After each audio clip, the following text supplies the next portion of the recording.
Okay, hello everyone and welcome back to another deadline video. This time around, finally have the updated tier list for 0.24.x. We're just gonna hope that not too many changes happen, but I waited for one specific change, and that is the addition of, basically the re-addition of several firearms that were removed after the Glock situation.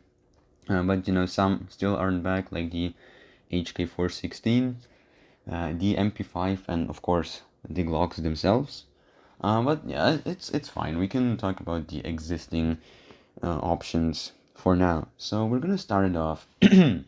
Sorry, we're gonna start it off with the MK16, and this is one of the most versatile assault rifles. But it's not gonna go into the triple S top tier because it has a few drawbacks holding it back compared to a few other rifles. Most notably, its slow fire rate and relatively poor ergonomics if you want a low recoil build. Well, like at up close, you want a high fire rate, and the MK16 doesn't provide.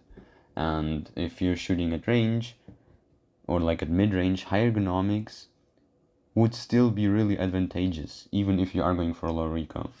So all in all, not the most versatile, but it is really good, very good option. Then we have the MK17. Oh well, okay, so the MK17 was unusable, or not unusable, it was pretty bad compared to other guns. It also at a time it was by far the best, like you couldn't go wrong with it. Now I'd say it's an S. It's pretty much on the level of an MK16. It does require probably more skill even, because you have to make sure your shot hits. If it does, well, it's a one-tap gun. It's really good. Obviously. Then the M4, AR-15, whatever. Yeah, this is probably the best gun in Deadline. For me, it's no question. If you want the best option for an AR, or generally the best weapon for everything, use the M4. You can use it as a DMR, you can make SMG builds if you want. It's so good. It has an incredibly high fire rate, really good consistent damage, decently fast bullets actually, and it is so many like customization options. It's insane. There's tons of receivers, there's conversion kits. The M4 is the most versatile rifle by far. Okay, then we have now it's called MK76. It used to be the Scar 47, and I'm also gonna put it into S tier. It's basically a very, very good AKM or AK-762 because it does have controllable recoil, and at the same time its damage down, like, yeah, it's gonna two-shot at all ranges basically. You have a bunch of penetration and the fire rate isn't too fast, so even if you hit limbs a few times, it's gonna be way better than if you're using like an SMG or an AR. But it's not on the level of the M4 and some other triple S tier rifles, as you will see. Still, very good, I can recommend. Okay, then we have the AK-545. Yeah, I'd say it's an A tier gun. Just compared to these three above, it is very viable in a lot of situations, but it's just worse. And it also has, if I'm gonna say a very similar rifle, which actually is very, very similar, but just performs way better in almost every aspect. You'll see later which one. Actually, you'll see very soon. But yeah, the AK-545 is just outshined by so many different AR options, and I don't think it can go all the way up into S tier, and it also isn't that good when compared to what we have above right now. Then there's the AK-545 Carbine. This was by far the best gun at the release of 0.24.0. but it has been quickly nerfed, and I'm gonna say this was a good decision because it was so incredibly broken. If you watch my 0.24 update video where I gave my thoughts on the update, in the background you will see me use this rifle, the 545 carbine, and absolutely destroy the entire lobby. It has zero recoil, or it had zero recoil, and even now the recoil is very controllable. It has good ergonomics, it's short, which means you're gonna have an easier time picking angles. It's actually better for CQB than the M4, at least in my opinion, even if the fire rate doesn't hold up. And yeah, it's customizable, it's decently customizable. So I'm gonna say it's a triple S tier gun. It's probably not as good as the M4 when it comes to versatility, but for a pure AR, for like medium ranges, this is probably even better than the M4. Next we have the AK-762, and I'm gonna be honest, it's a B tier gun. It's probably one of the worst assault rifles. Not the worst, obviously, because it does two-shot. The recoil isn't too horrible. In semi-auto, it is very manageable if you get used to it and if you have a good build. You can probably use it as like a medium range tapper where you use it in semi only. But yeah, just use the Scar 47 or the MK76 now. It's better. It's way better and also way more expensive for that reason. Now this is the brother that I was talking about when it comes to the AK-545, the AK-12, our last triple S tier assault rifle, and I'm gonna explain why, and I hope you understand. So basically the AK-12 is very similar to the M4 in its performance, with the major difference being the customization options and the recoil. Because the recoil on the AK-12, even though the fire rate isn't that much lower, it's like 50 RPM difference, is way more controllable. Trust me, I've used the AK-12. It feels like an M4, but there's no unreal kick for your like first 3 rounds.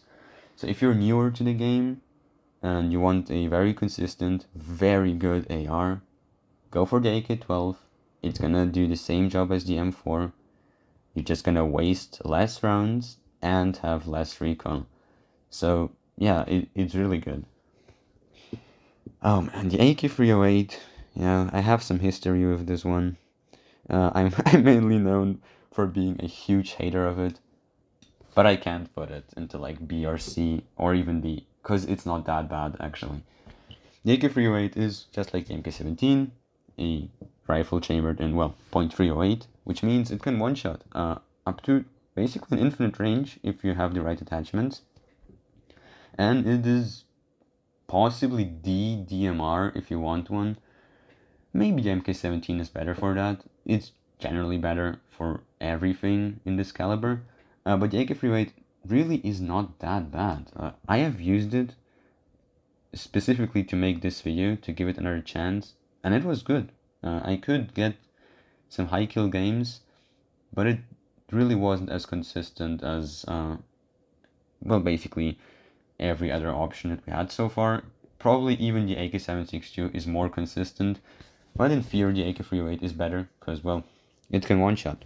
Now, it's not gonna be a bad gun if it can one-shot. Except for 2, we'll get to that. Now we have the AUG.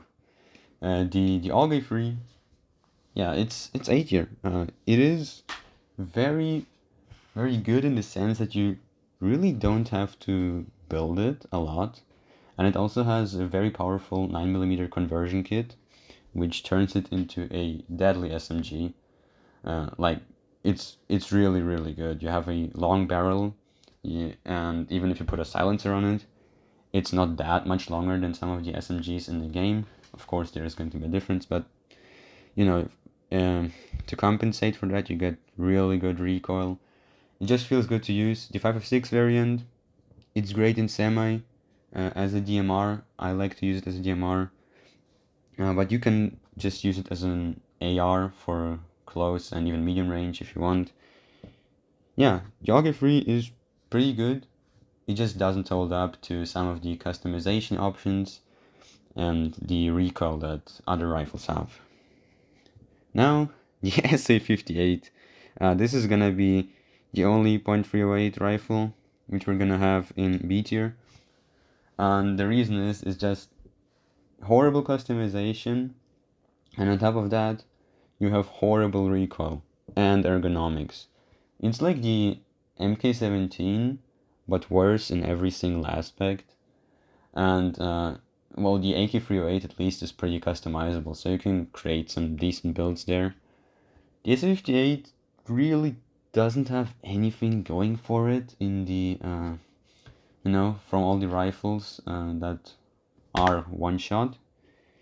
You could say that, yeah, you can use like drum mags and make super long builds that have kind of controllable recoil for short range, but you don't want super long builds at short range anyways. So yeah, it's staying in B tier, and yeah. Then we have the QBZ 95. The worst assault rifle in the game, goes into C tier. Yeah, I hope I don't have to explain why, but yeah, the damage is inconsistent. I don't think you can actually one-shot into the chest at all. But it's pretty high. It's like 70 or something. And yeah, so for high damage, you obviously get really high recoil, which is not worth it in this case, because you can just use M4, MK16, anything else which can two-shot. You will have the exact same time to kill, if not faster, and way less recoil. Plus, you cannot really modify the QBZ, so yeah, it's pretty bad. Then we have the AR-9. This used to be probably the worst SMG, and I'd say right now it's not the best, but it's pretty good. It's, yeah, very customizable, just like the M4. You can make some crazy builds with the AR-9. You have a really big mag for you know, an SMG, and you actually get a lot of extra mags, which is very useful. It allows you to waste more bullets. It has decent ergo, depending on how you build it, of course, and well, it's 9mm, so you're gonna have very, very low recoil. Then the Vector. Or now it's called the Scalar Gen 2, I guess. Yeah, this is the best CQB gun in Deadline. And no doubt, from my side at least. If I want to play purely CQB, I use the Vector. The time to kill, it's surreal. You hit 3 bullets, the enemy is gone. And those 3 bullets you fire at a fire rate, which is like twice the fire rate of the MK16 or something. It's wild. Yeah, if you want to use something where you just win straight up every fight at close range, use a Vector. Only problem is you're gonna burn through your ammo insanely fast, so make sure those shots hit. Which, you know, you're only gonna have to hit like 3 or something anyways, so it's fine. And there's the 9mm conversion, but I do not recommend using that one actually, because for that you have the other options. Now the UMP. I just made a video about the UMP, and I'm gonna say it is probably the second best SMG actually, at least in its 9mm conversion, because the fire rate is not too high, but still decently high. It's like using an AR with very low damage, and that sounds horrible until you realize what kind of ergonomics and recoil you get. If you want to see what I'm talking about, just watch the UMP9 video I made. You're gonna see, if you have good aim, this is a monster. Yeah, it does require a lot of skill, I'm gonna say, but it's still really, really good. Then there's the PP19. Well, they didn't entirely change the name for this one, at least. Yeah, it's kind of like the AR-9, but a little worse, because fire rate and way less customization. I'm not gonna talk about this one too much. It's a good SMG. You can use it for most ranges except for long range, because just like all the other SMGs, it does have good recoil control. So yeah, I'm not gonna get into this one too much. But now we have the shotguns. I'm gonna say both shotguns are in B tier. Now for these ones, they are one shot, but they have a cycle and they have a limited range. So they're like the bolt actions, but you don't have, you cannot use them to snipe. While with the bolt actions, if you have good aim, you can just literally use the Mosin instead of the shotguns.